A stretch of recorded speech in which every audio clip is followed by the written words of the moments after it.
గం గం గణపతయే నమః. ఓం శ్రీ మాత్రే నమః. అందరికీ నమస్కారం అండి. Welcome back to our channel. ఈరోజు ఈ వీడియోలో సంకష్టార చతుర్థి వ్రత కథ గురించి తెలుసుకుందామండి. సంకష్ట గణపతి పూజ పూర్తి చేసుకున్న తర్వాత సంకష్ట గణపతి వ్రత కథను మాత్రం తప్పనిసరిగా చదువుకోవాలి. సంకష్ట గణపతి వ్రత కథను చదివినా విన్నా అనంత పుణ్యం లభిస్తుందనేది శాస్త్రవచనం. ఈ సంకష్ట గణపతి వ్రత కథను వినకపోతే వ్రతం అసంపూర్ణమవుతుంది. కాబట్టి ప్రతి ఒక్కరూ కూడా పూజ పూర్తయిన తర్వాత చేతిలో కొన్ని అక్షంతలను ఉంచుకొని ఈ వ్రత కథను చదవటం అనేది ప్రారంభించాలి. కాబట్టి ఈ వ్రత కథ ఏమిటో ఇప్పుడైతే తెలుసుకుందాము. వ్రత కథ ప్రారంభం.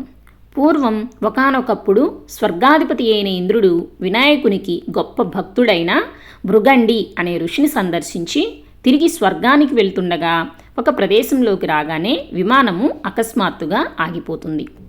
ఆ ఇంద్ర విమానము అద్భుతమైన వెలుగుకి ఆశ్చర్యచకితుడైన ఆ దేశపు రాజు సురసేనుడు గబగబా బయటికి వచ్చి ఆ అద్భుతాన్ని ఆశ్చర్యంతో తిలకించసాగాడు.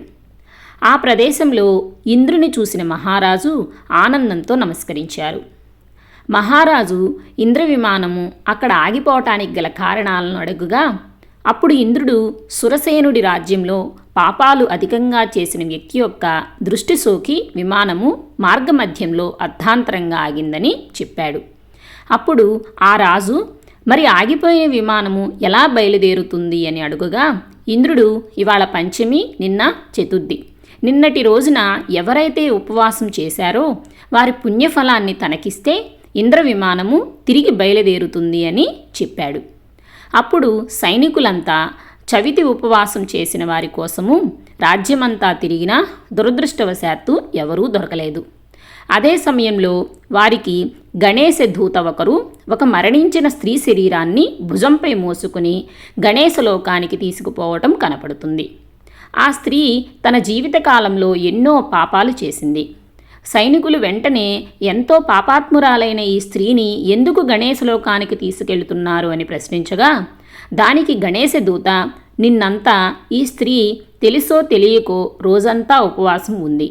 సంకష్ట చతుర్థి అని తెలియకుండానే ఆమె నిన్న పూర్తిగా అభోజనంగా ఉండి చంద్రోదయం అయిన తర్వాత భోజనం చేసింది. ఇందువల్ల ఆమెకు తెలియకుండానే సంకష్ట చతుర్థి వ్రతము చేసిన ఫలితం అనేది దక్కుతుంది. ఈమె ఈరోజు మరణించింది కాబట్టి సంకష్ట గణపతి వ్రతం చేసిన పుణ్యం కారణంగా ఆమెను గణేశలోకానికి తీసుకువెళ్తున్నాము అని ఆ గణేశ దూత చెబుతాడు. అంతటా ఆ సైనికులు ఆ స్త్రీ మృతదేహాన్ని తమకిమ్మని, అలా చేస్తే ఆగిపోయిన ఇంద్రవిమానం తిరిగి బయలుదేరుతుందని అడుగగా గణేశ దూత ఆమె పుణ్యఫలాన్ని వారికి ఇవ్వటానికి అంగీకరించలేదు. ఆ సమయంలో ఆశ్చర్యకరంగా ఆ స్త్రీ శరీరం నుంచి వచ్చిన గాలి కారణంగా అక్కడ ప్రచండమైన విస్ఫోటనంతో కూడిన గాలి వీచి ఇంద్రవిమానం బయలుదేరుతుంది. అది చూసి ఆ వ్రత మహత్యమును తలుచుకొని అందరూ భక్తితో నమస్కరిస్తారు. ఇంట్లో నియమనిష్టలతో ఈ వ్రతాన్ని ఆచరించలేని వారు వినాయకుని ఆలయంలో ప్రతి బహుళ చవితి రోజు జరిగే సంకష్ట గణపతి వ్రత పూజను జరిపించుకుంటే కష్టాలు తొలగిపోతాయి.